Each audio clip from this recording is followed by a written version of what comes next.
She was standing in her childhood kitchen when her mother handed her sister an envelope. Inside was a check for $80,000. "For your dream year in Paris, sweetheart," Mom said, tears in her eyes like she was watching her daughter go off to war instead of a luxury adventure. Her sister Emma squealed, jumped, hugged them both. Their father beamed like he'd just solved world hunger. She stood there, dish towel still in her hands from cleaning up their dinner party, and asked the question that would change everything. "What about me?" The room went silent. Her mother looked at her like she'd just asked her to explain quantum physics. Her father's smile faded into something cold, something she'd seen her whole life, but never had a name for until that moment. "What about you?" he repeated. "I'm starting my business," she said, voice steady even though her hands were shaking. "I've been saving for 2 years. I asked you guys months ago if you could help with the startup costs." "That's different," her mother interrupted. "How?" Her sister shifted uncomfortably, clutching her check. For once, even she looked uncertain. "Your sister earned this," Dad said, arms crossed. "She graduated summa cum laude. She's been accepted to study art history in Paris. This is an investment in her future." "I'm investing in my future too," she said. "I have a business plan. I have clients lined up. I just need—" "You need to be realistic," Mom cut in. "Your sister has always applied herself. She's always made us proud. If you want our support, maybe you should have made different choices." That's when she understood. It wasn't about the money. It wasn't about Paris or business plans or who worked harder. It was about the fact that she would never be Emma. She would never be the golden child. And no amount of trying, succeeding, or proving herself would ever change that. So she set down the dish towel, looked at all three of them, and said the words that would define the next decade of her life. "Okay, I'll remember this." She walked out of that house with nothing but her car keys and a promise to herself. She would build something so undeniable that they'd have to see her. Not as the disappointment. Not as the backup child.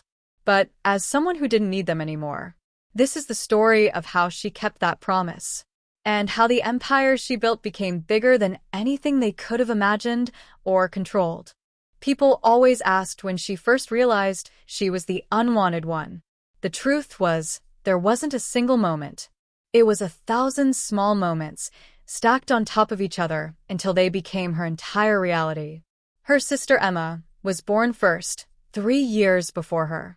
By the time she came along, Emma had already established herself as the sun in their parents' universe. She was just a planet that happened to be nearby, acknowledged when convenient, ignored when not. Their childhood home was a shrine to Emma's achievements. The refrigerator door held her perfect report cards, her art projects, her certificates from every competition she'd ever entered. The living room walls displayed her dance recital photos in expensive frames. Even the hallway had a dedicated shelf for her trophies. Her accomplishments, when they existed, lived in a drawer in her room. When she made honor roll in 6th grade, Mom said, "That's nice, honey," and went back to helping Emma prepare for her middle school presidency campaign. When she won 2nd place in the regional science fair, Dad glanced at her ribbon and said, "Emma won 1st place in hers when she was your age." She learned early that comparison was the language her family spoke, and she was always on the losing end of the conversation. Emma wasn't cruel about it. Not intentionally. She was genuinely talented, genuinely kind, genuinely everything parents dream of when they imagine having children. The problem wasn't Emma. The problem was that their parents only had enough love and attention for one daughter, and they'd already chosen her. So she became invisible. The kid who did her homework quietly, who never caused trouble, who helped with chores without being asked because at least being useful meant being noticed, even if just for a moment. By high school, the pattern was set in stone. Emma got a new car for her 16th birthday, a silver Honda Civic with a bow on top, presented at a surprise party with all her friends.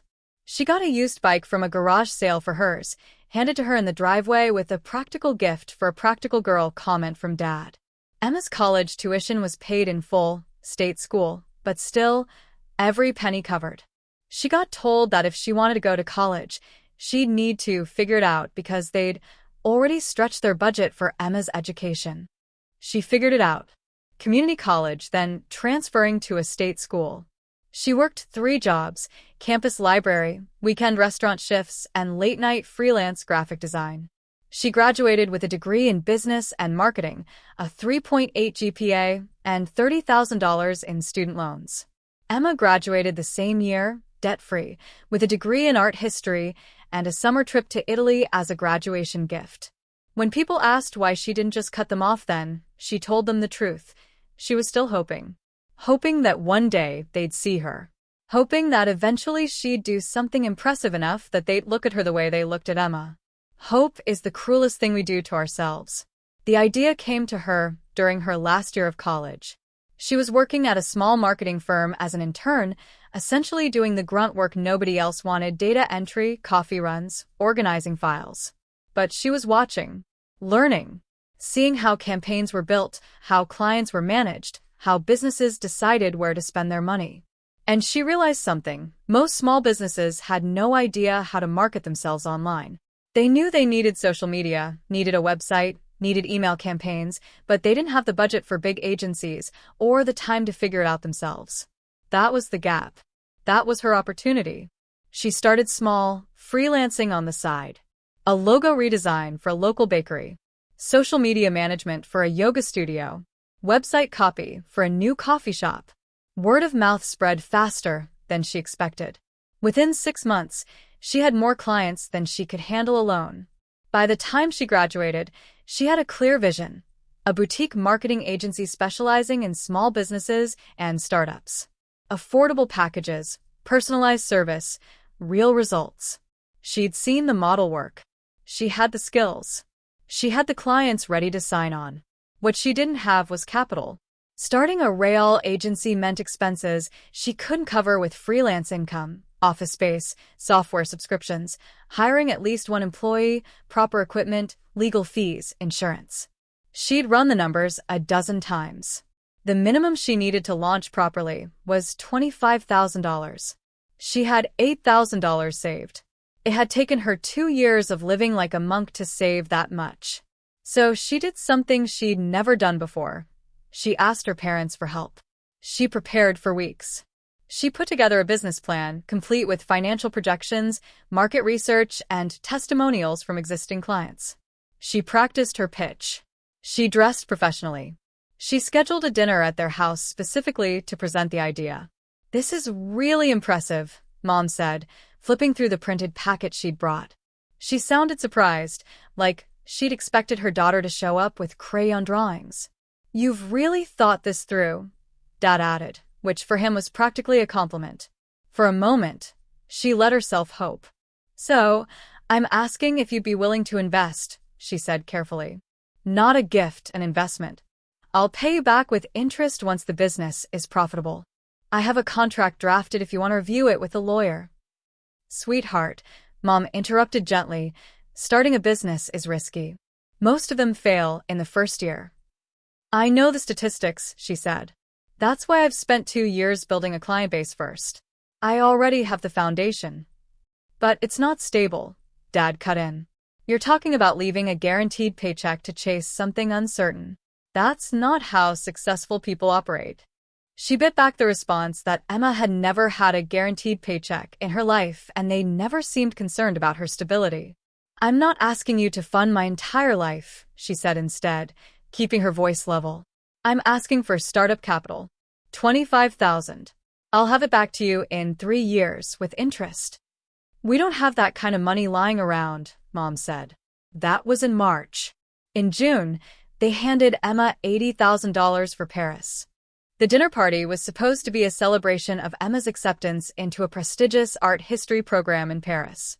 She'd be living in the Marais district, studying at the Sorbonne, interning at the Louvre. It was the kind of opportunity people dream about. She was genuinely happy for Emma. They had never been close. How could they be when they lived in completely different worlds? But she didn't resent her sister's success. Emma had earned it in her own way.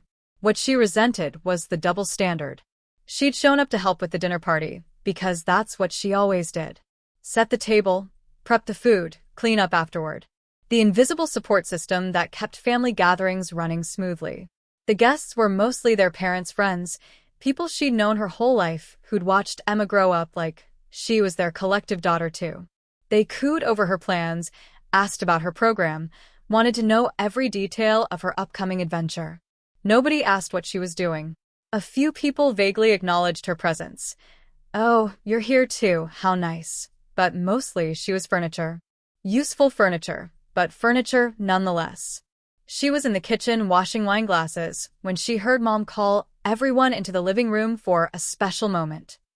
Through the doorway, she watched her father pull out an envelope.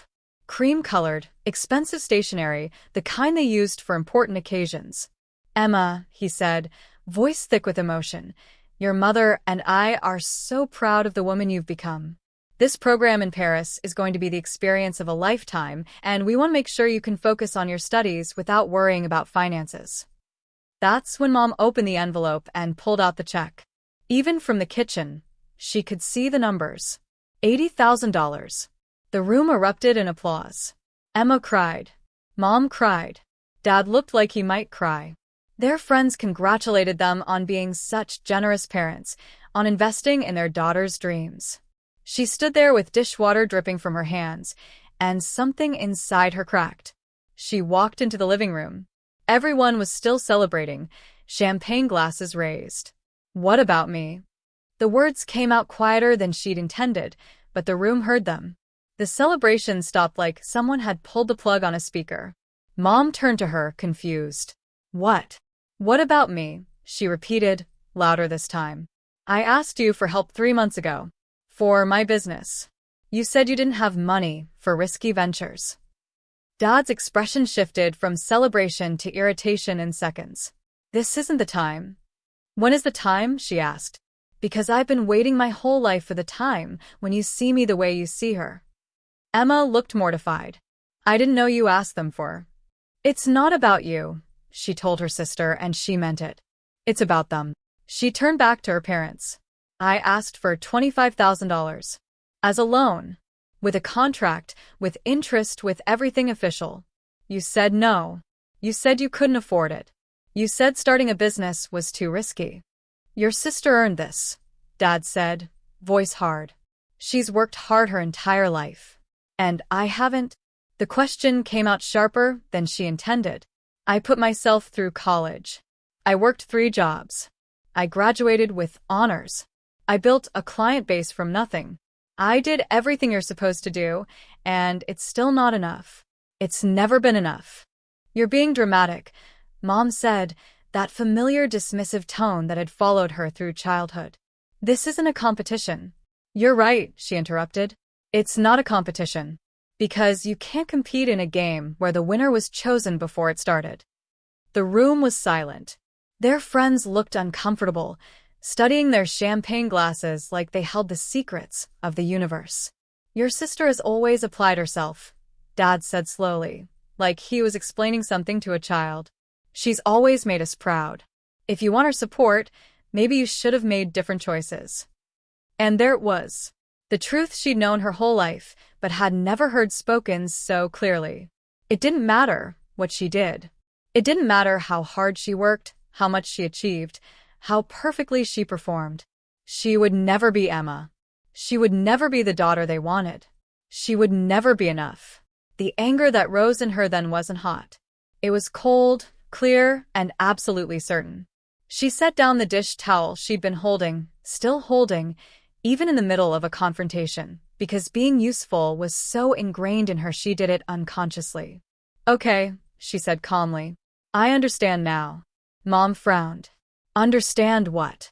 "That you'll never see me. That nothing I do will ever matter to you. That I'm not your daughter. I'm just the person who showed up after you already had the one you wanted." "That's not fair," Emma started. "It's true," she said, still calm. The anger had crystallized into something harder than rage. Decision. "And I'm done pretending it isn't." She looked at her parents one last time. "I'm going to build my business. I'm going to make it successful. And when I do, when I've built something bigger than you could have imagined, I want you to remember this moment. Remember that you had a chance to be part of it and you chose not to be. Dad scoffed. You're acting like a child. No, she interrupted. I'm acting like someone who finally understands her worth. And it's not measured by whether or not you approve. She walked to the front door, grabbed her jacket and purse. Emma caught up to her on the porch. Wait, she said, hand on her sister's arm. I didn't know about any of this. I didn't know you'd ask them for help. If I'd known, it wouldn't have changed anything, she told Emma, not unkindly. This isn't about you. It never was. This is about me finally stopping waiting for them to choose me. Where are you going to go? She looked at Emma, really looked at her sister. She seemed genuinely worried, which was maybe the kindest thing any of her family had offered her in years. Forward, she said. I'm going forward. She drove home to her tiny studio apartment, the one she'd rented with her freelance money, and she sat on her second-hand couch in the dark. She didn't cry. She'd cried too many times in her life over parents who would never love her the way she needed. She was done crying. Instead, she opened her laptop and started working. If they wouldn't invest in her, she'd find someone who would. If they wouldn't support her, she'd support herself. If they wouldn't see her, she'd make herself impossible to ignore. That night, she applied to 15 small business loans. She reached out to every client she'd ever worked with, offering expanded services. She posted in entrepreneur forums, looking for advice on bootstrapping a startup. By sunrise, she had 3 loan applications approved for review, 5 new client leads, and a message from a woman who ran a small business incubator looking for promising founders to mentor. She also had a text from her mother. You embarrassed us in front of our friends. Don't contact us until you're ready to apologize. She blocked her number. Then she blocked her father's. Emma's she left. Her sister hadn't done anything wrong, not really. But she didn't reach out. For the first time in her life, she was completely alone. And for the first time in her life, she was completely free. The business incubator was called Launchpad, and it operated out of a converted warehouse in the industrial district. The woman who ran it, Michelle Rodriguez, was a former tech executive who'd sold her startup for 8 figures and decided to spend her retirement helping other founders avoid the mistakes she'd made. Their first meeting was in a coffee shop downtown. She brought her laptop, her business plan, and the determination of someone who had nothing left to lose. Michelle was in her 50s, sharp-eyed and direct. She ordered black coffee, looked over the materials for exactly 7 minutes, then closed the laptop and stared at her prospective mentee. Why do you want this? She asked. Not what's your revenue model or who's your target demographic. Just why? She could have given her the professional answer about market gaps and growth potential and passion for helping small businesses succeed. Instead, she told her the truth. Because I need to prove I can do something that matters. That I'm worth something, even if the people who are supposed to believe in me don't. Michelle nodded slowly. Family stuff. Is it that obvious? It's always family stuff, she said. The best entrepreneurs I know are running from something or toward something. Usually both. She reopened the laptop. Your plan is solid. Your pricing is too low. You're undervaluing yourself, which tells me the self-worth issues run deep. Your marketing strategy needs work. And you're trying to do too much alone, which will burn you out in 6 months. The young woman waited. But, Michelle continued, you've got hustle. You've got a real client base already. And you've got something most founders don't have when they start. You've already been told no by the people whose opinions you cared about most. That kind of rejection either destroys you or makes you unstoppable. Which one am I? She asked. Michelle smiled. Let's find out.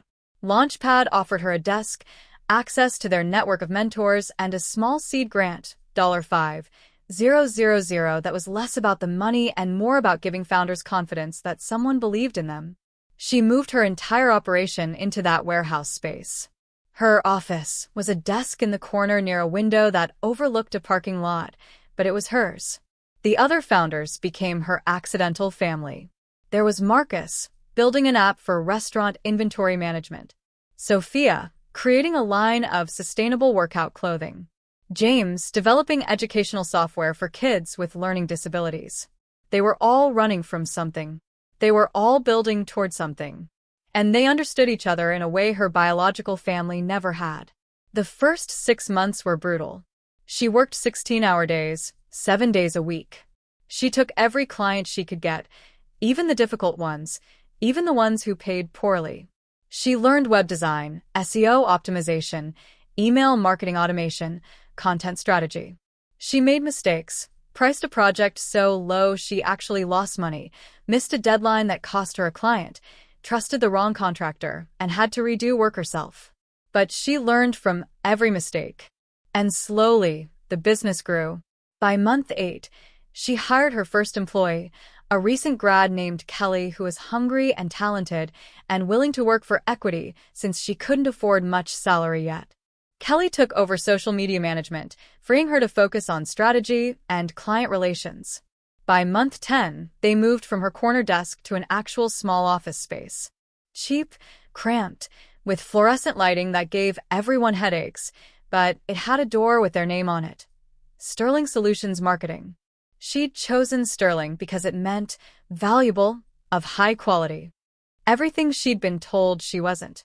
By the end of year 1, they had 15 regular clients, $120,000 in revenue, and a reputation for delivering results. They weren't profitable yet. She was reinvesting everything back into growth, but they were sustainable. She was also completely exhausted, running on coffee and spite, sleeping 5 hours a night, and ignoring the persistent tension headaches that had become her constant companion. Michelle called her into her office one Friday evening. She thought the mentor was going to praise the progress or offer advice on scaling. Instead, Michelle said, "You're going to burn out." "I'm fine," she lied. "You're running a marathon at sprint speed," Michelle said. "I've seen it 100 times. Founders who are so desperate to prove something that they destroy themselves proving it. Then the business collapses because they collapse." "I can handle it," she insisted. Michelle leaned back in her chair. "Can you? Or are you so afraid of failing that you won't let yourself rest?" The question hit harder than she wanted to admit. "I don't have time to rest," she said quietly. If I slow down for even a second, I'm afraid I'll realize this is all built on nothing. That they were right about me." "Who's they?" "My parents. Everyone who ever looked at me like I was the mistake, the backup plan, the kid who wasn't worth investing in." Michelle nodded. "And how much success will it take before you stop hearing their voices in your head?" She didn't have an answer. "Here's what I learned the hard way," Michelle said. "You can build an empire. You can make millions. You can prove every single person who doubted you completely wrong. And it still won't fix the hole they left. Success is a terrible bandage for childhood wounds." "Then why do it?" she asked. "Because you deserve to succeed for yourself, not for them. Because your business should be built on passion, not pain. And because if you don't find a way to separate your worth from their approval, you'll spend your whole life chasing a finish line that doesn't exist." She left Michelle's office that night and went home to her apartment. Slightly bigger now, slightly nicer, but still essentially empty because she spent all her time at work. She sat on her couch and thought about what Michelle had said. The truth was, she hadn't spoken to her parents in a year. She had no idea if they knew about her business, if they cared, if they ever thought about her. Emma had tried to reach out a few times, but she'd kept the conversations brief and surface level. She told herself she was too busy for family drama. But really she was afraid. Afraid that if she let them back in, even a little, they'd find a way to diminish what she was building. Afraid that their indifference would hurt as much as it always had. So she'd built a wall between them, and she'd poured everything into her work, and she'd called it healing. But Michelle was right. She was running. And you can't run forever. That night, she made a decision. She would keep building her business, but she would build it for herself. Not to prove anything to them. Not to earn approval she was never going to get. Just for herself. It was a small shift, but it changed everything. Year 2 was when everything accelerated. A major local restaurant chain hired Sterling Solutions to overhaul their digital presence. The project was bigger than anything they'd handled before. 12 locations, complete brand refresh, integrated campaign across all platforms. It was also worth $50,000, more than they'd made from any single client. She almost turned it down. The old her, the one who didn't believe she deserved big opportunities, whispered that they weren't ready, that they'd mess it up, that they'd be exposed as frauds. Kelly talked her into taking it.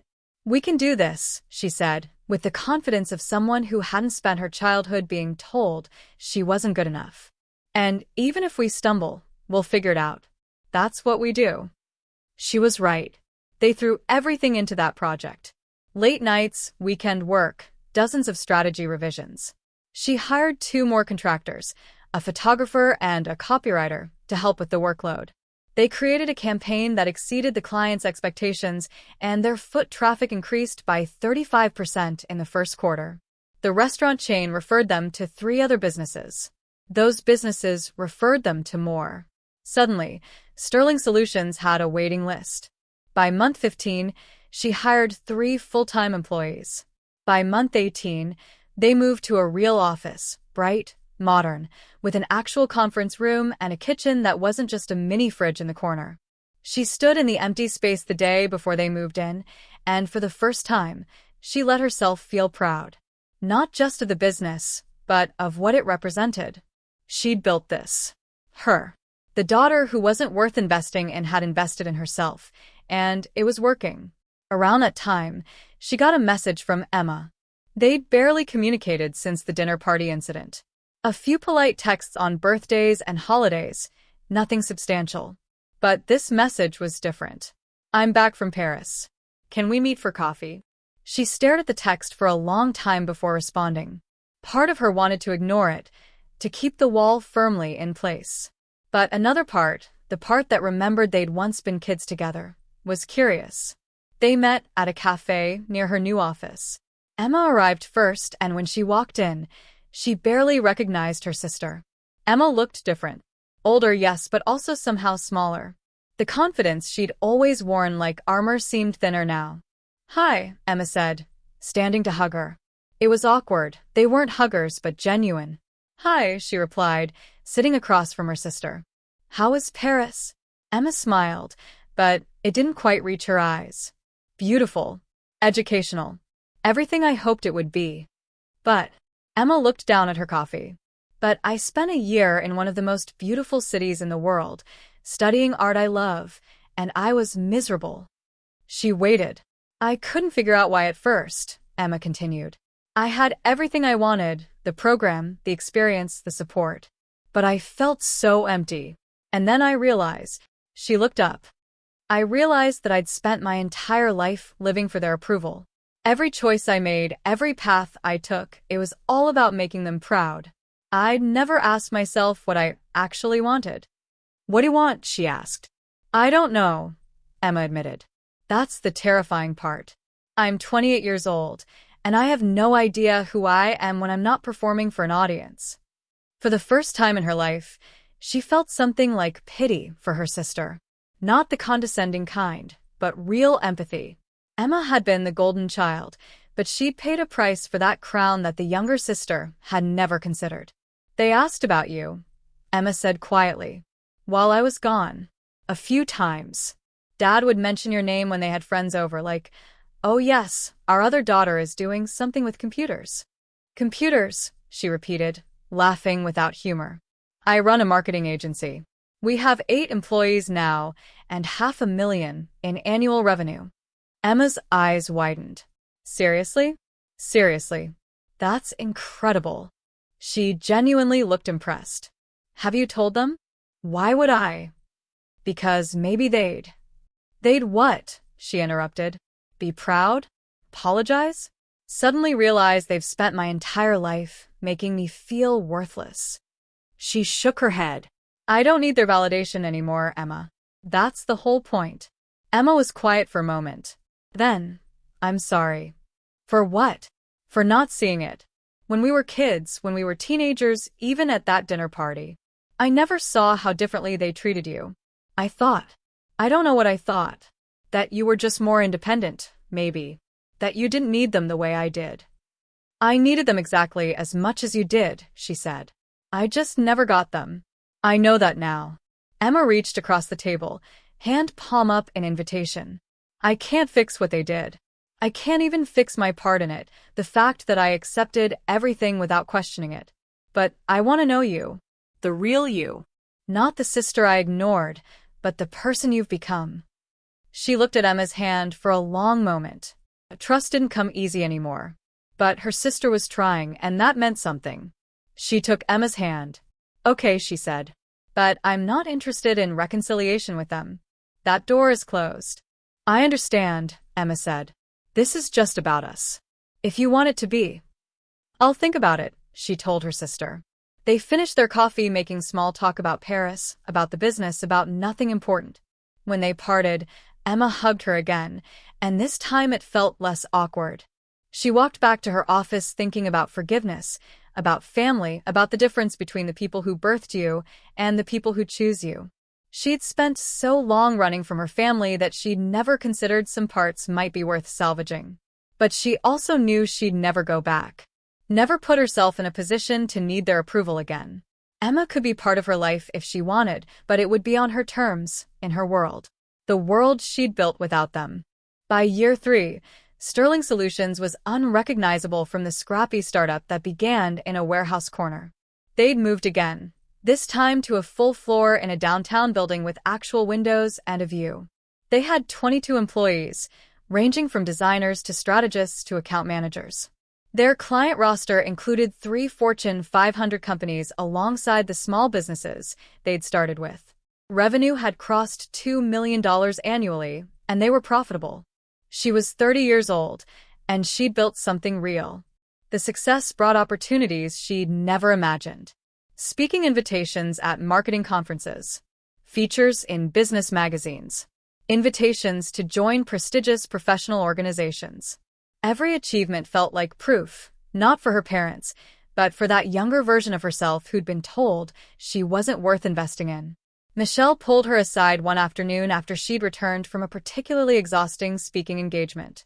They were in Michelle's office at Launchpad. She still visited regularly, both to mentor newer founders and because Michelle had become something like the mother she'd needed. You've done it, Michelle said simply. Everything you set out to prove, you've proved. It doesn't feel done, she admitted. Because it's never done, Michelle replied. That's the trap. There's always another milestone, another goal, another way to prove you're enough. The question is, when do you decide you've already proved it? She sat with that question for days. The truth was, she'd achieved everything she'd wanted 3 years ago when she'd walked out of her parents' house. She had a successful business, financial security, professional respect. She'd proved she could build something without them. But somewhere along the way, proving them wrong had stopped being enough. She wanted more. Not because she was still running from their rejection, but because she discovered she actually loved this work. She loved building teams, solving problems, helping businesses grow. The business had started as revenge. It had become a calling. That realization felt like freedom. Around the same time, she and Emma had fallen into a regular rhythm of monthly coffee dates. Emma had started therapy after Paris, trying to untangle her identity from their parents' expectations. It was strange, watching her perfect sister admit she was struggling, but it also made Emma more human. More real. They ask about you sometimes, Emma said during one of their meetups. More often now. I think they Google you. And they're confused. Dad said something last week about how you seem to be doing well, despite everything. Like your success is somehow despite not having their support, not because of your own talent. She laughed. Of course he did. Do you ever think about? Emma trailed off. About what? About reconciling. Letting them back in. She considered the question honestly. No, she said finally. And I don't think that makes me bitter or broken. I think it makes me someone who understands that not all relationships are worth saving. They had 30 years to see me, and they chose not to. I'm not interested in giving them credit now that I've succeeded without them. That's fair, Emma said quietly. I guess I wish we could all be a family. We were never a family, she told Emma gently. Not all of us. You were a family. I was just the person who lived in a house. Emma looked sad but didn't argue. because they both knew it was true. The business conference was in Chicago, a 3-day event featuring marketing leaders from across the country. She was speaking on a panel about sustainable growth for small agencies, ironic considering she still felt like she was figuring it out as she went. The panel went well. Afterward, she was networking in the hotel bar, one of those obligatory social hours where everyone pretends to be interested in everyone else's elevator pitches while really just waiting to talk about themselves. She was mid-conversation with a potential client when she heard a familiar voice behind her. "I thought that was you up there." She turned around, and there was her father. He looked older than she remembered. Grayer hair, deeper lines around his eyes, the same expression of casual superiority he'd always worn but with something else underneath. Uncertainty, maybe. "Hello," she said neutrally. The woman she'd been talking to excused herself, sensing the tension. "You spoke well," Dad said. "Professional. Confident." "Thank you." An awkward silence stretched between them. Around them, the bar buzzed with conversation and laughter. They were an island of discomfort in a sea of networking. "Your mother wanted me to come," he said finally. "She heard you were speaking. Thought maybe we could talk." "Talk about what?" "About us. About the family. About—" He gestured vaguely. "Everything." "There's nothing to talk about," she said calmly. "You made your position clear 3 years ago. I've made my peace with it." "You cut us off," he said, and there was an edge to his voice now. Defensiveness. "You walked out and refused to speak to us. Your mother was devastated." "I walked out after you told me I didn't deserve your support," she interrupted. "After you handed my sister $80,000 while explaining that I hadn't applied myself enough to earn your investment. After a lifetime of being treated like I was less than her." "That's not fair." "It's completely fair," she said. "And the fact that you still don't see it is exactly why we don't have a relationship." He looked around, aware that they were drawing attention. "This isn't the place." "There is no place," she told him. "I built a life without you. A good life. A successful life. And I did it by stopping waiting for you to validate me. I'm not interested in going backward. We're your parents." "You're the people who raised me," she corrected. "But being a parent is more than biology. It's showing up. It's seeing your kids for who they are, not who you want them to be. It's supporting them even when they don't fit your image of success." "We did support you." "You didn't," she said flatly. "And you know what? I don't need you to admit that anymore. I needed it when I was 8 and 12 and 17 and 25. But I'm 30 now and I don't need your approval anymore. I don't need your money. I don't need your pride. I don't need anything from you." For the first time in her life, she saw her father look uncertain. Like he'd expected her to still be that kid who wanted his love so desperately that she'd accept crumbs. "Your mother misses you," he said quietly. "Then she can call me herself," she replied. "But I won't pretend the past didn't happen just to make her comfortable.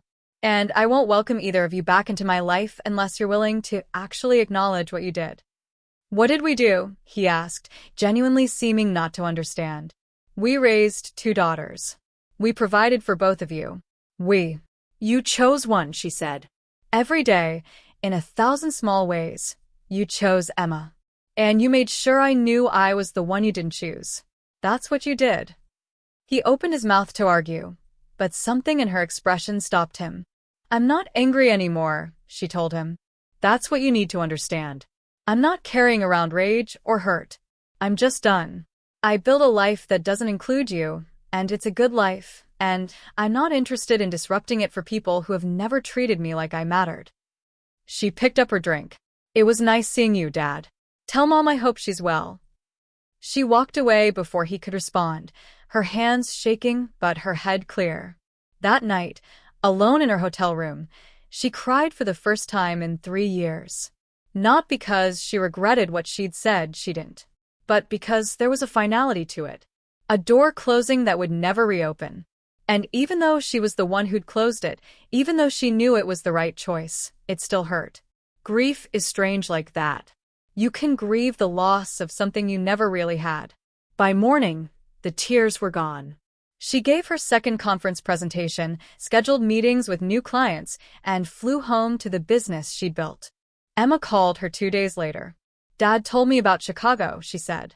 "Are you okay?" "I am," she said, surprised to find it was true. "It was hard, but it was also necessary. I think I'd been waiting for some big confrontation, some moment where I could make them understand. But they're never going to understand, and I'm okay with that." "Mom's upset," Emma said carefully. "She's been crying a lot. I think she finally realizes what she lost." "She didn't lose me," she said. "She never had me to lose." 6 months after Chicago, she got a call from a journalist at a major business magazine. They were doing a feature on female founders who'd bootstrapped their companies without traditional funding or family support. "Your story keeps coming up," the journalist said. "Everyone in the industry talks about Sterling Solutions as this example of organic, sustainable growth. We'd love to profile you." She almost said no. She'd turned down dozens of interview requests over the years, uncomfortable with the attention, uncomfortable with being held up as some kind of inspiration when she still felt like she was figuring everything out. But Kelly convinced her. "This isn't about you," Kelly said. "It's about the business. About showing other people that you can build something meaningful without the usual advantages. You should do it." The interview took place over coffee, the journalist's choice. She was younger than the Sterling Solutions founder, sharp and curious, asking questions that went deeper than the typical, "What's your advice for aspiring entrepreneurs?" surface stuff. "Walk me through the beginning," the journalist said. "What made you start?" She told her about the business plan she'd presented to her parents, about the rejection, about walking out. She didn't name them. She referred to them as potential investors who passed, but the story was clear enough. "So this started as revenge," the journalist said. "It started as survival," she corrected. "Revenge would have meant building something just to prove them wrong. I built something because I had to prove to myself that I was capable. There's a difference." "Is there?" the journalist pressed. She thought about it. "In the beginning, maybe not. But over time, yes. Revenge is about them. Building this company became about me, about what I wanted to create, who I wanted to be, how I wanted to spend my life. They stopped being relevant." The article ran 2 months later under the headline, "Building Without a Net: How Sterling Solutions Founder Created an Empire from Rejection." It was fair, well-written, and more vulnerable than she'd expected. The journalist had woven in quotes from her employees, from clients, from Michelle. She'd researched the founder's background, found old college projects, traced the company's growth. The article went viral in business circles. Her inbox flooded with messages, other founders sharing their stories of family rejection, women thanking her for talking about the reality of building without support, strangers asking for advice. It was overwhelming and validating and terrifying all at once. The article also reached her parents. She knew because Emma called her, voice tight with an emotion she couldn't quite read. "They saw the article," Emma said. "Mom's been in bed for 2 days. Dad's furious. They're saying you made them look like villains, that you told lies about them to make yourself look good." "I didn't name them," she pointed out. "And I didn't lie." "I know," Emma said quickly. "I know you didn't. But they're talking about suing the magazine for defamation, about releasing a statement, about—" "Let them," she said. "If they want to publicly claim that article is about them, they're welcome to. It'll just confirm everything I said." Emma was quiet. Then, is this how it ends? With lawyers and articles and everyone taking sides. "This ended 3 years ago," she told Emma. "They're just realizing it now. They didn't sue. They released no statement. But the silence from them was louder than any denial could have been. What had happened was unexpected. She got a letter from her grandmother. Her father's mother, a woman she'd barely known growing up because her parents had kept her at arm's length. They'd seen her maybe once a year at holidays, brief visits where she seemed both loving and sad in ways the granddaughter hadn't understood as a child. The letter was handwritten, 3 pages long, and it started with, "I should have said something sooner." The grandmother wrote about watching her granddaughter grow up, seeing how differently her parents treated Emma and her, wanting to intervene but not knowing how without causing a rift in the family. She wrote about her own experiences with her parents, who'd favored her brother and made her feel invisible. She wrote that she'd recognized the pattern in her son but had been too much of a coward to call him out. "You deserved better," the grandmother wrote. "You deserved parents who saw you. I'm sorry I wasn't brave enough to be the adult who gave you that. But I'm proud of you. Not because of your business success, though that's remarkable, but because you refused to let their blindness define you." She cried reading that letter. Not sad tears, but something else. Relief, maybe. Validation from someone who'd actually been there, who'd seen it, who confirmed she hadn't imagined it all. She called her grandmother that night. They talked for 2 hours, filling in decades of missed conversations. The older woman told her stories about her father's childhood, patterns she could see now that helped explain, though not excuse, his behavior. She told her granddaughter she'd been following her career from a distance, reading every article, cheering her on silently. "I'd like to see you more," the grandmother said before they hung up. "If you're open to it." "I am," she told her. And she meant it. It turned out family wasn't always the people who raised you. Sometimes it was the people who chose to see you, even late in the game. 5 years after that dinner party, Sterling Solutions occupied 2 floors of a downtown building, employed 63 people, and generated $8 million in annual revenue. She was 33, and her life looked nothing like she'd imagined it would at this age. She'd bought a house, a real house with a yard and rooms she hadn't even figured out what to do with yet. She'd started dating someone, an architect named James who knew nothing about marketing or startups and found her obsession with growth metrics adorably incomprehensible. She'd taken a vacation, an actual 2-week vacation where she didn't check email and didn't talk about work. The business had become something stable, something that didn't require constant crisis management to survive. They had systems, processes, a leadership team that could run things without her micromanaging every decision. For the first time in years, she had space to breathe. Emma had moved to Seattle, working for a nonprofit that provided art education to underserved communities. She'd found her purpose, separate from their parents' expectations. The sisters talked weekly now, a real relationship built on mutual respect rather than family obligation. Her grandmother came to visit twice a year, staying in her guest room and cooking elaborate meals while telling her stories about the family history nobody else talked about.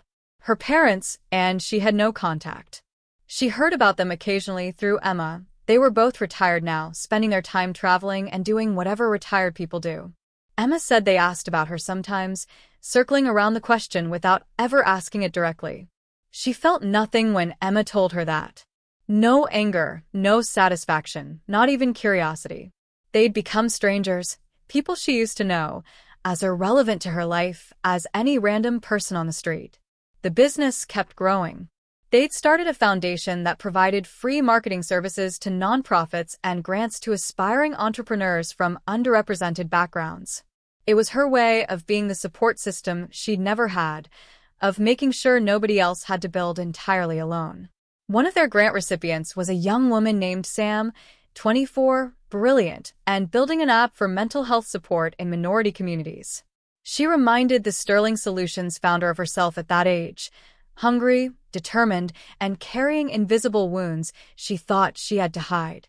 She mentored Sam through the first year of her startup. They met monthly, sometimes more. She shared everything she'd learned, all the mistakes she'd made, the shortcuts nobody tells you about. During one of their meetings, Sam asked her the question everyone eventually asks. "How did you do it? Really? How did you go from nothing to all this?" She'd answered that question 100 times in interviews and speeches, usually with some polished version of hard work and determination. But Sam deserved more than a soundbite. "I stopped waiting for permission," she told the younger woman. "I spent so much of my life waiting for someone to tell me I was good enough, smart enough, worthy enough. And when I finally realized nobody was going to give me that permission, I gave it to myself." "But wasn't that scary?" Sam asked. "Terrifying," she admitted. "It's still scary sometimes. But you know what's scarier? Looking back on your life and realizing you never tried because you were waiting for someone else to believe in you first." Sam nodded, absorbing that. "The other thing," the mentor continued, is that I learned to build for myself, not against someone else. This business started as a middle finger to my parents, but it became something more when I stopped caring whether they noticed.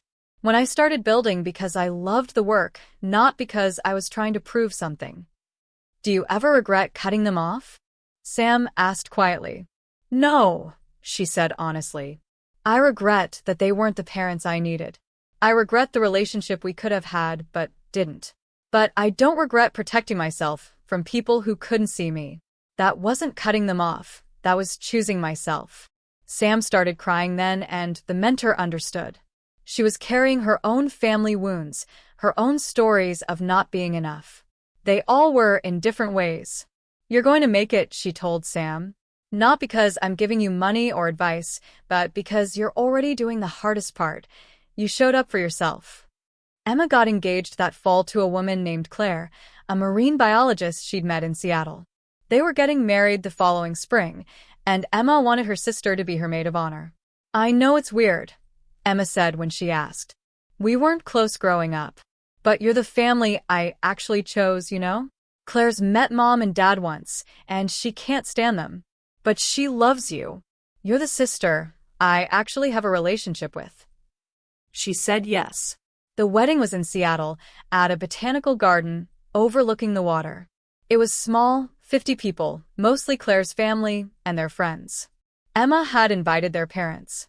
I had to, Emma explained when she told her sister. Not because I wanted them there, but because I didn't want them to have a reason to make this about them. If I don't invite them, it's a thing. If I do, and they choose not to come, that's on them. They came.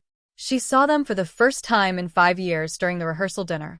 Mom had aged in that strange way, where someone looks both older and younger, more lines but also more uncertain, less of that aggressive confidence she'd always carried.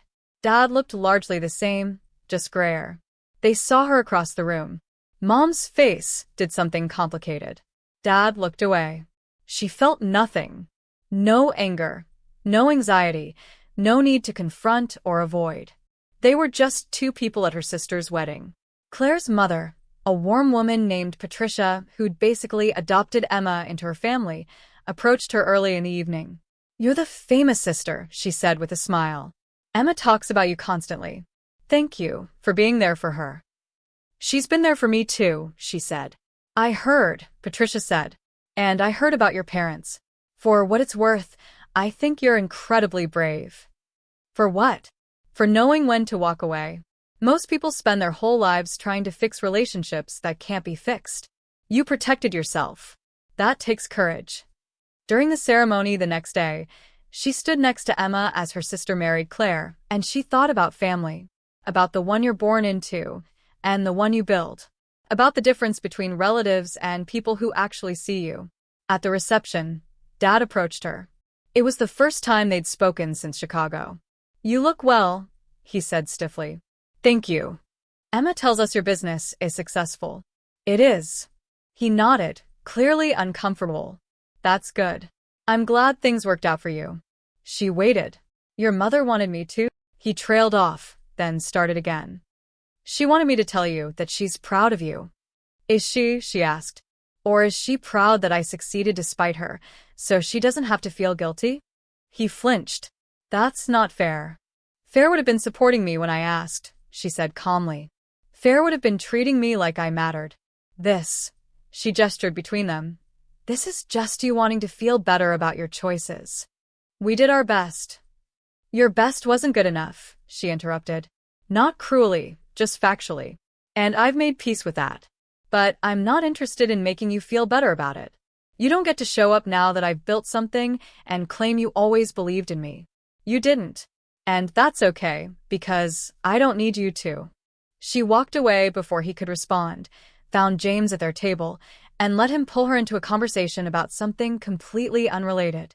Mom approached later, while she was getting champagne. For a moment, they just stood there side by side at the bar. You were right, Mom said finally, so quiet she almost didn't hear her. About everything. The way we treated you. The way we chose Emma over you every time. You were right. She turned to look at her mother. She was crying, mascara running. looking older and more fragile than she remembered. "I don't know how to fix it," Mom continued. "I don't know how to apologize for 30 years of making you feel invisible. But I need you to know that I see it now. I see what we did to you." Part of her had waited her entire life for those words. And now that she had them, they felt hollow. Not because they weren't sincere, she believed her mother meant them, but because they came too late to heal the child she'd been, and the adult she'd become didn't need them anymore. "Thank you for saying that," she told her mother. "I mean that genuinely. But it doesn't change anything." "I know," Mom whispered. "I just needed you to know that you were right. And I'm sorry." She nodded. "Okay." They stood there for another moment in silence. Then she took her champagne and walked away. Later, Emma found her on the terrace, looking out at the water. "I saw you talking to them," Emma said. Yeah. "Are you okay?" She thought about it. "I am. It's strange. I spent so long angry at them, then so long not thinking about them at all. Now I just feel neutral, like they're people I used to know." "Is that what you wanted?" "I think so," she said. "I think I needed them to stop matching. And they finally do." Emma hugged her, and they stood there watching the sunset, two sisters who'd found their way back to each other despite everything. 7 years after walking out of her parents' house, she was invited to give a keynote at a national conference for women entrepreneurs. The theme was building your own table when you're not given a seat. Standing backstage, waiting to go on, she thought about that dinner party. About the girl who'd asked, "What about me?" and been told she didn't deserve anything. She thought about how that moment had felt like the end of something, but had actually been the beginning. The conference hall was packed, 2,000 women, all of them building businesses, chasing dreams, fighting their own battles against systems and families and circumstances that told them they weren't enough. She walked onto that stage, looked out at all those faces, and told her story. Not the polished version she usually gave, but the real one. The childhood of being invisible. The sisters she could never compete with. The parents who chose one daughter and forgot the other. The night she asked for help and was told she didn't deserve it. And then she told them what came after. The years of building alone. The mistakes and failures. The slow, hard climb from nothing to something. The moment she realized she was succeeding not to prove them wrong, but because she'd found something she loved doing. "Here's what I learned," she said. "You can spend your whole life waiting for permission from your parents, from investors, from society, from anyone. Or you can give yourself permission. You can decide that your worth isn't determined by who believed in you, but by who you choose to be." The room was silent, listening.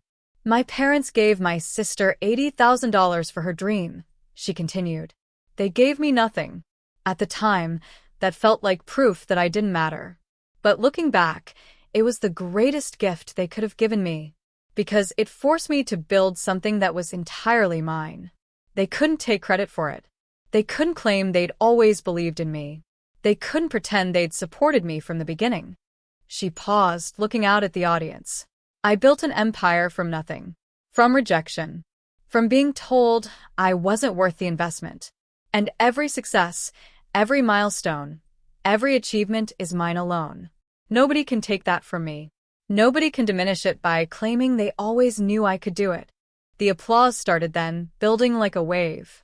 So, if you're sitting here thinking you can't start because you don't have support or funding or someone believing in you, I'm here to tell you that's exactly why you can start.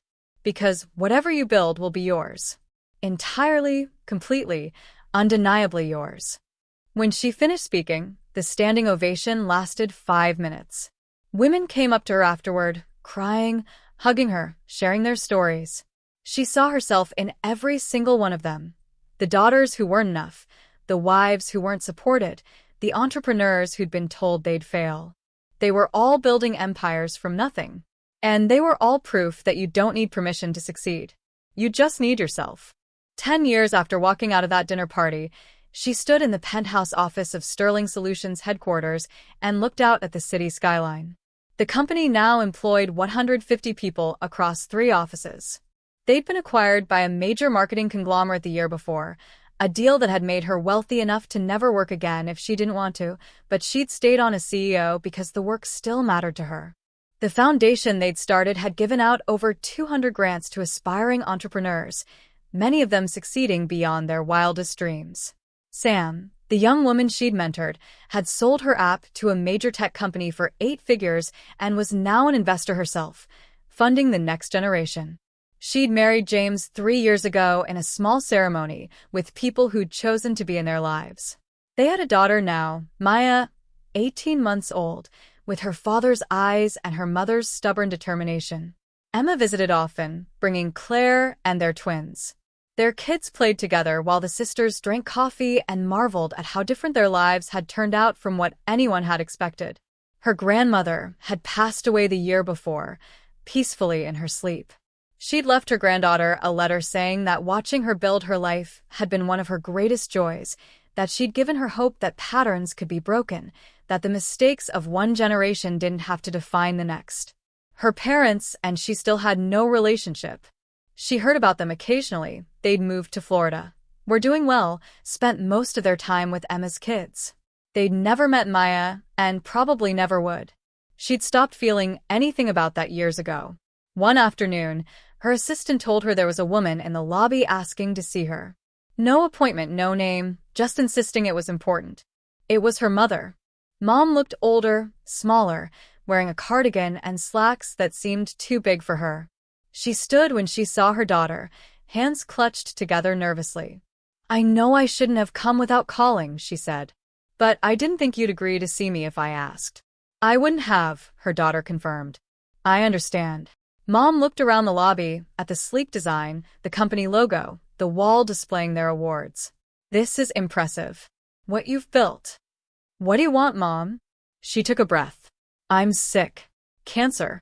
Stage 3. The doctors say I have maybe a year with treatment." Her daughter felt nothing. No surge of concern, no panic, no guilt. Just a distant kind of sadness for a woman she used to know. "I'm sorry to hear that," she said.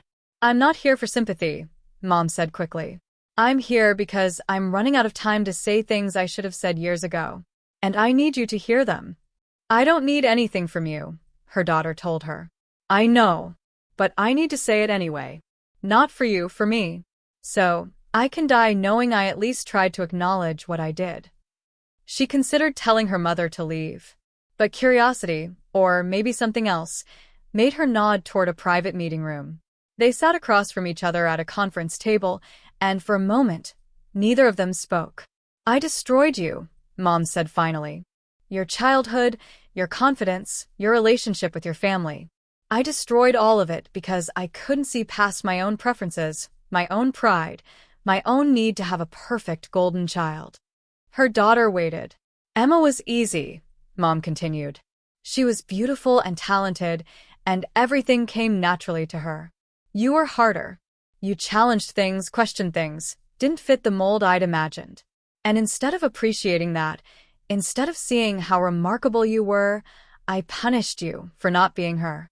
Tears ran down her face. Her daughter felt detached, watching her cry about pain she'd caused. "Every time you achieved something, I diminished it.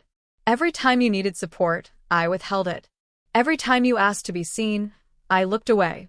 And I told myself I was being fair, that I was treating you both equally, that you were just more independent and didn't need me the way Emma did." "You're right," her daughter said. "You did all of that." "I know I can't fix it," Mom said. "I know apologizing now, after everything, is meaningless. But I need you to know that it was never about you. You were always enough. More than enough. I was the one who was broken. I was the one who couldn't love both my daughters equally." "Is that supposed to make me feel better?" her daughter asked. "Knowing that you were capable of unconditional love, you just chose not to give it to me?" Mom flinched. "No. "Nothing I say will make you feel better. I just needed you to know that you were right about everything. About how we treated you, about the favoritism, about all of it." "I already knew I was right," her daughter said. "I didn't need you to confirm it." Mom nodded. "I know. But I needed to say it. I'm sorry." "For everything. For 30 years of making you feel invisible. For missing your entire life because I was too focused on Emma's. For driving you away and then resenting you for leaving. Her daughter sat with that for a long moment. Thank you for apologizing, she said finally.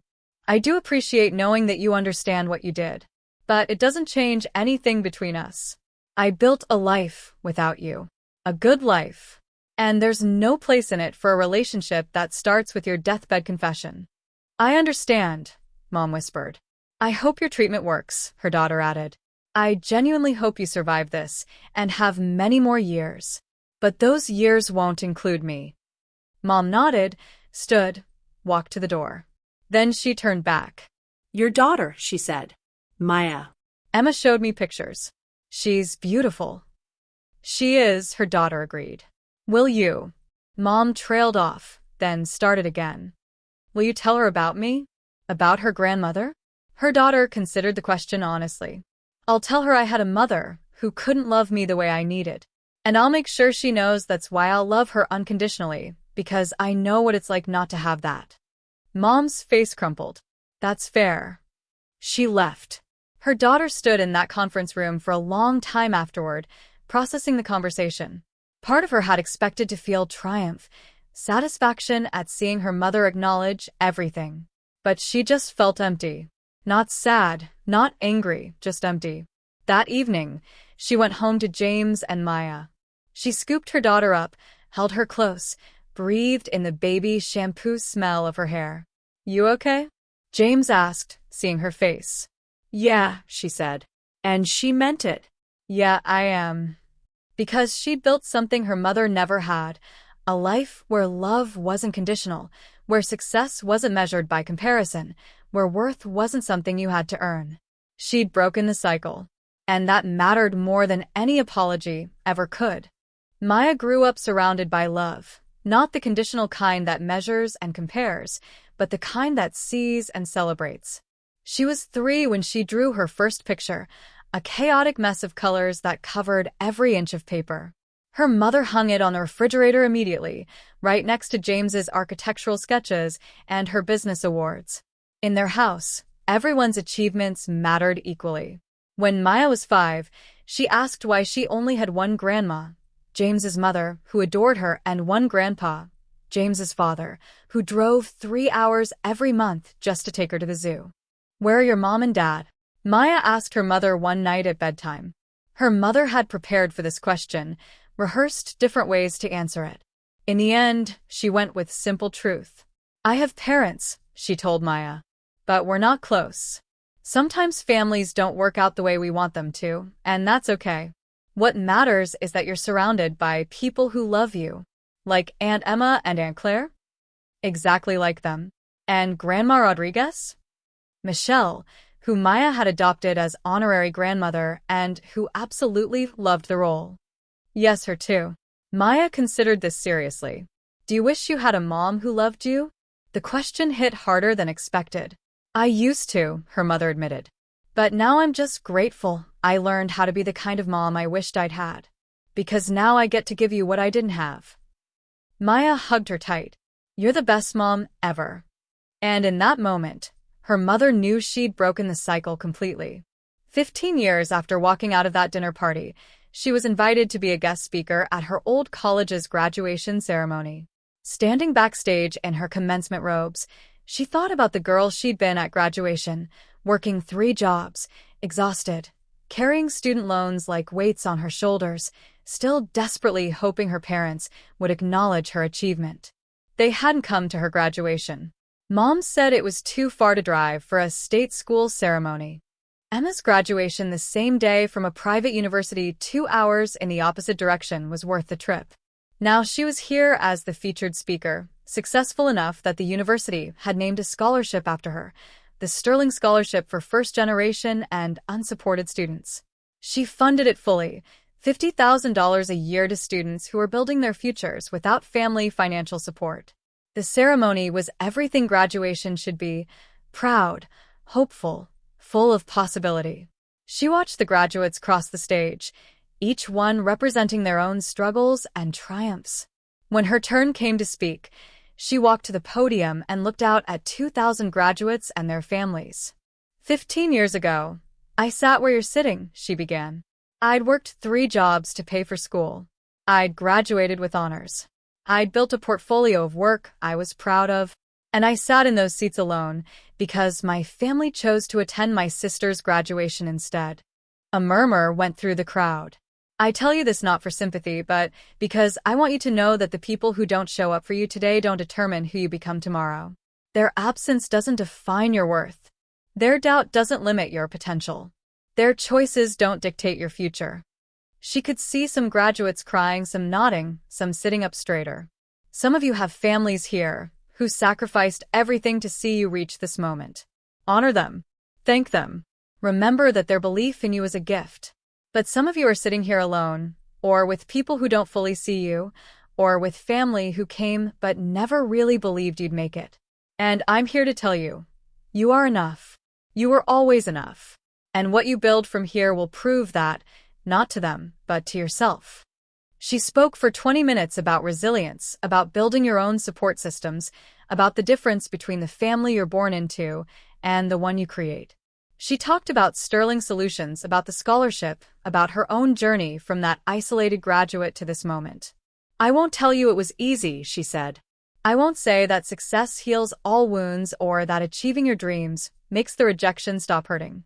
But I will tell you that building a life on your own terms, succeeding by your own definition, is worth every difficult moment. Because at the end of the day, you'll know that everything you achieved, you earned. No one can take that from you. The applause when she finished was thunderous. Afterward, students lined up to talk to her. So many of them had stories like hers. Parents who didn't believe in them, families who couldn't or wouldn't support them, childhoods spent feeling invisible. One young woman, graduating with a degree in computer science, told her she'd almost quit because her parents kept telling her she was wasting her time, that she should focus on finding a husband instead. But you kept going, the speaker said. I did, the graduate confirmed, smiling through tears. And I have a job offer at Google starting next month. They're going to regret doubting you, someone else said. But the graduate shook her head. No. I don't care if they regret it. I'm not doing this for them anymore. I'm doing it for me. The speaker hugged her. You're going to be extraordinary. As she was leaving, she saw a familiar figure in the parking lot. Emma, standing by her car, waiting. I didn't know you were coming, she said. I wouldn't miss it, Emma replied. I missed your graduation 15 years ago. We both know why. I wanted to be here for this one. They hugged, and it felt like closing a loop she hadn't known was open. Mom's dead, Emma said quietly. She passed 2 weeks ago. The cancer moved faster than they expected. She absorbed this information. How do you feel? Sad. Relieved. Guilty about being relieved. All of it at once. Emma paused. She asked about you at the end. Wanted to know if you'd come see her. I couldn't, she said. I know. I told her that. I told her she'd lost that right years ago. Emma's eyes filled with tears. She understood. She said she destroyed the best thing she could have had, a relationship with you, and she deserved to die without it. That's harsh, she said. But true, Emma replied. She knew what she'd done. She just knew it too late. Did Dad? He's still in Florida. We told him about your speech today. He didn't say anything, just nodded. I don't think he knows how to process what you've become. What have I become? Emma smiled. Everything they said you'd never be. Everything they refused to invest in. You're the proof that they were wrong about the most important thing, that you weren't worth their belief. They stood there in the parking lot as graduates and families flowed past them, celebrating their achievements. Do you think they ever really understood? She asked. What they did to me. Mom did, at the end, Emma said. Dad. I don't know if he's capable of that kind of self-awareness. He still talks about you like you're the one who overreacted, who cut them off unfairly. He's never going to see it. I'm okay with that, she said. And she was. Because the girl who needed their approval had died years ago. The woman she'd become didn't need anything from them. 6 months after her mother's death, she received a call from an estate lawyer. Ms. Sterling, he said, I'm handling your mother's estate. She left specific instructions regarding you in her will. I'm not interested in anything from her estate, she said immediately. I understand. However, she insisted that you receive this directly, with a letter attached. It's legally yours. You can choose what to do with it after you receive it. The envelope arrived 3 days later. Inside was a cashier's check for $80,000, the exact amount they'd given Emma for Paris, and a letter. The letter was written in her mother's shaky handwriting, clearly from her final days. My daughter, it began. I'm writing this knowing you'll probably never read it. Knowing that even if you do, it won't change anything between us. I'm writing it anyway because I need you to know the truth, even if it's too late. I never gave you money because I was afraid you'd succeed with it. I know how that sounds. What kind of mother is afraid of her daughter's success? But I was. Because if you succeeded, if you built something remarkable, it would prove that Emma's achievements weren't as special as I'd made them out to be. It would prove that talent and drive weren't unique to her, that I could have had 2 extraordinary daughters if I'd bothered to see you. So I told myself you were less capable, less driven, less worthy. I created a narrative where Emma was the talented one and you were the disappointment, and I clung to that narrative because it protected me from confronting my own failure as a mother. When you asked for funding for your business and I said no, it wasn't because I didn't have the money. It was because I was terrified of what would happen if you succeeded without my support. If you built an empire from nothing while Emma relied on everything I gave her, it would expose the truth, that I'd backed the wrong horse, favored the wrong daughter, wasted my love on performance instead of potential. And then you did it anyway. You built your empire without me. You became extraordinary without my belief. You succeeded so far beyond what I'd given Emma that the comparison became impossible to ignore. Every article I read about you, every award you won, every milestone you achieved, they were all knives in my chest. Not because I wasn't proud of you, but because I could have been part of that story. I could have supported you. I could have been the mother who helped her daughter achieve greatness instead of the mother who tried to prevent it. This check, $80,000, the same amount I gave Emma, it's not an apology. Money can't apologize for 30 years of emotional abuse. It's not an attempt to buy your forgiveness. I know I don't deserve that. It's an admission. A concrete, financial admission that you deserve this all along. That I should have invested in you. That I was wrong. Use it however you want. Burn it if you need to. Donate it to your scholarship fund. Put it toward Maya's education. I don't care what you do with it, as long as you know that you earned this twice over. Once by building your success without it, and once by being the daughter I should have seen all along. I love you. I know I never showed you that. I know I never said it in a way that mattered. But I do. I love you, and I'm sorry I learned how to say it when it was too late for you to hear it. Your mother. She read the letter 3 times, sitting at her kitchen table while James made dinner and Maya did homework at the counter. What is it? James asked, seeing her face. She handed him the letter. He read it silently, then looked at the check. What are you going to do with it? She thought about it. For years, she'd fantasized about this moment, about them finally acknowledging what they'd done, about getting the apology she deserved. In her imagination, it always felt victorious, validating, like a wound finally healing. Instead, she just felt tired. I'm going to cash it, she said, and I'm going to add it to the scholarship fund. $80,000 will pay for 4 more students next year. Students who are building their futures without family support, just like I did. Your mother would probably like that, James said. I'm not doing it for her, she replied. I'm doing it because that money can do more good for someone who needs it than it can sitting in my account or being burned as a symbolic gesture. That evening, she wrote a response letter to the estate lawyer, acknowledging receipt of the check and her intention to donate it. She didn't write to her mother. She was gone and there was nothing left to say. But she did add one line. Thank you for finally seeing me, even if it was too late for it to matter. Maya was 7 when she came home from school crying. What happened? Her mother asked, immediately in crisis mode. Sophie said I only got picked for the school play because my mom is rich and famous, Maya sobbed. She said I'm not even a good actress, that the teacher is just being nice to me because of who you are. Her mother's heart broke. Not for herself, but for Maya, experiencing, in a small way, what she'd experienced her whole childhood. Being diminished, having her achievements questioned, being told she didn't earn what she'd gotten. But this time, she could be the parent she'd needed. "Come here," she said, pulling Maya onto the couch. "First, is Sophie right? Did you earn that part?" Maya sniffled.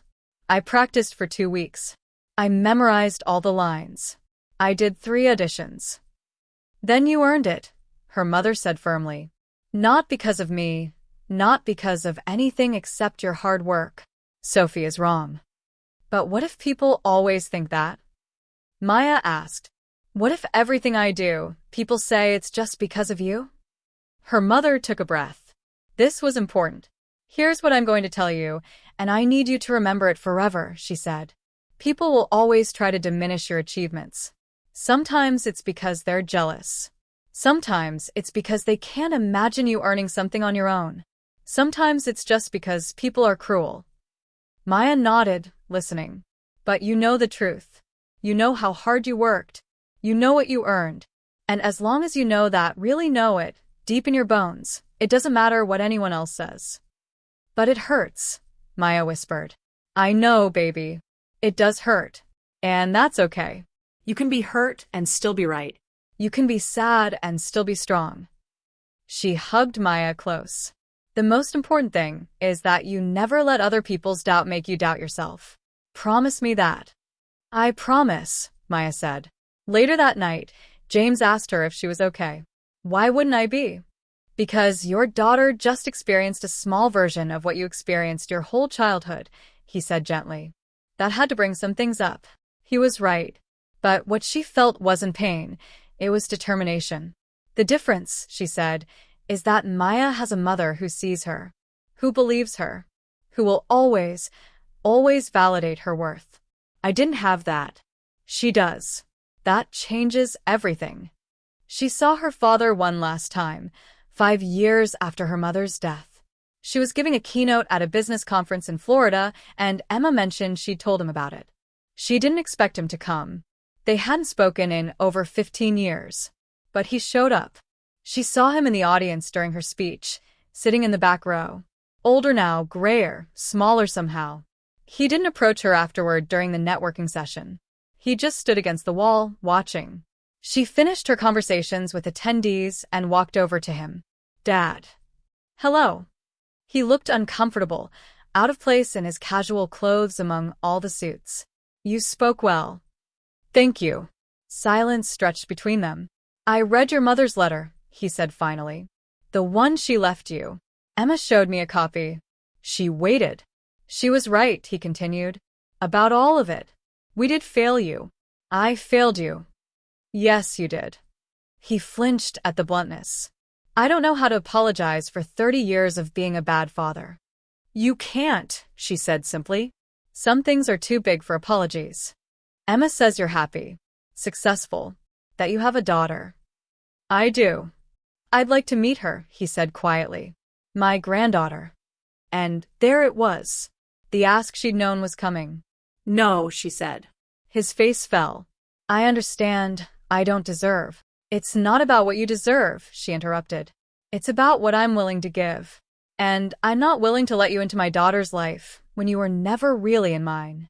I'm trying to change." "You're trying to feel better," she corrected. "You're trying to fix things now that mom's gone, and you're facing your own mortality. But changing means acknowledging what you did, taking responsibility, understanding the impact. You're not doing that. You're just asking for access to the parts of my life that make you feel good." He was quiet for a long moment. "You're right," he said finally. "I wanted to feel like a good grandfather to make up for being a terrible father. That's selfish." "Yes, it is." "What can I do?" he asked, and for the first time, he sounded genuinely lost. "Nothing," she told him. "That's the point, Dad. There's nothing you can do. The relationship we could have had died years ago. I mourned it, I moved on, and I built a life that doesn't include you. And I'm happy with that life." "So this is it?" he asked. "We just never speak again?" "We never really spoke before," she pointed out. "This isn't new. It's just honest." He nodded slowly, accepting it. "For what it's worth, I am proud of you. What you built, who you became. I know I have no right to be, but I am. Thank you, she said. And she meant it, not because his pride mattered, but because she could see he genuinely meant it. But I didn't build any of this for you to be proud of. I built it for me. I know, he said quietly. That's what makes it so remarkable. He turned to leave, then looked back. Your mother loved you. At the end, all she talked about was you. How she'd failed you, how brilliant you were, how much she regretted everything. I think she died hoping you'd somehow know that. I got her letter, she said. I know. Did it help? She thought about it. It helped me understand that her failure wasn't about me. That I was always enough, and she was just too broken to see it. So, yes, in that way it helped. He nodded. Goodbye, then. Goodbye, Dad. She watched him walk away, and she felt nothing. No regret, no sadness, no triumph. Just a sense of completion. The story was finally over. 20 years after walking out of that dinner party, she stood in her office looking at the wall of photos. Maya at her college graduation, full ride to MIT, which she'd earned entirely on her own merit. Maya with her startup co-founders. She'd launched a tech company in her junior year. Maya winning awards, making speeches, building her own empire. And in every photo, Maya was surrounded by people who loved her, James and her mother, Emma and Claire, her friends, her mentors. She'd never known what it was like to be invisible. Emma's twins had graduated high school and were heading to college. They'd all celebrated together, a loud, messy dinner at her house where everyone talked over each other and laughed until they cried. That's what family looked like, she'd realized. Not perfection, not favorites, just people who chose to show up for each other. Sterling Solutions had grown beyond anything she'd imagined. They were now a subsidiary of a global marketing firm, but she'd maintained creative control and values. The scholarship fund had supported over 500 students. Sam, her original mentee, now ran her own venture capital firm focused on underrepresented founders. The empire she'd built from rejection had become a legacy of support for others who'd been rejected. One afternoon, a young woman came to her office for a mentorship meeting. She was 24, brilliant, and building a business without family support. How did you do it? The young woman asked, the question she'd been asked 1,000 times. How did you build all this when you started with nothing? She thought about that dinner party, about the girl who'd asked, what about me? And been told she didn't matter. I didn't start with nothing, she said. I started with rejection, which turned out to be the most valuable thing anyone could have given me. The young woman looked confused. If my parents had supported me, she explained, I would have built a business that lived in their shadow. I would have spent my life trying to prove I'd been worthy of their investment. But because they rejected me, because they told me I wasn't worth it, I had to prove it to myself. Everything I built became mine, fully, completely, undeniably mine. So, you're saying rejection was good? The young woman asked skeptically. I'm saying rejection clarified everything, she replied. It showed me who I was building for and why. It forced me to find my own worth instead of waiting for someone else to give it to me. And it gave me something that successful people with supportive families don't always have, the certainty that I earned every single thing I achieved. The young woman nodded slowly. I like that. The other thing, she continued, is that I learned to build towards something, not just away from something. In the beginning, I was running from their rejection. But eventually, I was running toward my own vision of success. That's when it stopped being about them and started being about me. After the young woman left, she sat in her office and thought about the journey. 20 years from nothing to everything. From invisible to undeniable. From the daughter, who didn't deserve anything, to the woman who'd built an empire that helped others build theirs. Her parents had given Emma $80,000 for Paris and told her she deserved nothing. And they'd been right, in a way. She didn't deserve a handout. She deserved the chance to prove she could succeed without one. And she had. Maya's graduation from MIT was everything her mother's hadn't been. James and she sat in the front row, cheering loudly when Maya's name was called. Emma and Claire were there with their kids. James's parents flew in from California. Michelle came, now in her 70s, but still sharp as ever. Sam came, bringing half her team because they all loved Maya like a little sister. The only people missing were the ones who'd never shown up, her grandparents on her mother's side. After the ceremony, Maya found her mother in the crowd. "You came," she said, as if there'd ever been a question. "Of course I came," her mother replied. "I'll always come." Maya hugged her tight. "I know. That's what makes you different from Grandma and Grandpa." Her mother had told Maya the full story when she was 16, old enough to understand complexity and nuance. She'd told her about the favoritism, the rejection, the dinner party, all of it. She'd also told her that her grandparents had been broken people who'd made terrible choices, but that their failure didn't have to define their family story. "They missed out," Maya said now. "On knowing you, on knowing me, on being part of this family. That's their loss." "Yes, it is," her mother agreed. That evening, at the celebration dinner, Maya stood up to make a toast. "I want to thank my parents," she said, looking at James and her mother. "Not just for being here today, but for being here every day. For showing up to every play and every game. For believing in me even when projects failed. For teaching me that success isn't about being perfect, it's about being persistent." She paused, emotional. "My mom built an empire from nothing. Not from money or connections or family support, but from pure determination and belief in herself. And the greatest thing she ever gave me wasn't money or opportunities or connections. It was the knowledge that I'm loved exactly as I am, not for what I achieve. That's the real legacy." The table erupted in applause. Later, Emma pulled her sister aside. "Mom and Dad really did miss out," she said quietly. "On knowing the person you became. On being part of this incredible life you built." "They chose what they valued," she replied. "They can't change that now. Do you ever regret cutting them off?" She thought about it honestly. "No. I regret that they weren't the parents I needed. I regret that Maya never knew her grandparents on my side. But I don't regret protecting myself and my family from people who couldn't love me the way I deserved. That wasn't cruelty, that was survival." Emma nodded. "I get that now. It took me too long, but I get it." They stood together, watching their families mingle. Maya laughing with her cousins, James deep in conversation with Claire about architecture, Michelle holding court with stories that had everyone in stitches. "This is what family should look like," she said. "Yeah," Emma agreed. "It is. If you're reading this and you're the daughter who wasn't chosen, the son who wasn't enough, the child who was always second best, know this. She was not defined by who failed to see her. She was not limited by who refused to invest in her. She was not less than because someone couldn't love her the way she deserved.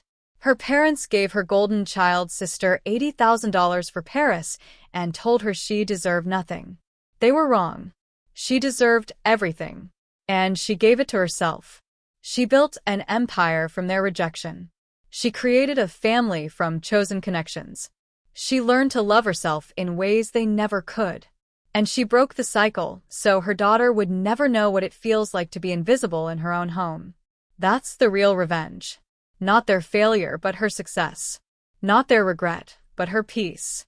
Not what they took from her, but what she built without them. So build your empire. Cut off the people who can't see you. Choose yourself every single day until choosing yourself becomes as natural as breathing." They said she deserved nothing. She proved them wrong by giving herself everything. That's what she did. And 20 years later, standing in the life she built from their rejection, she could tell anyone with certainty. It was worth it. Every hard day, every lonely night, every moment of doubt, worth it. Because she didn't just survive being the daughter they didn't want. She thrived by becoming the woman she chose to be. And you can too.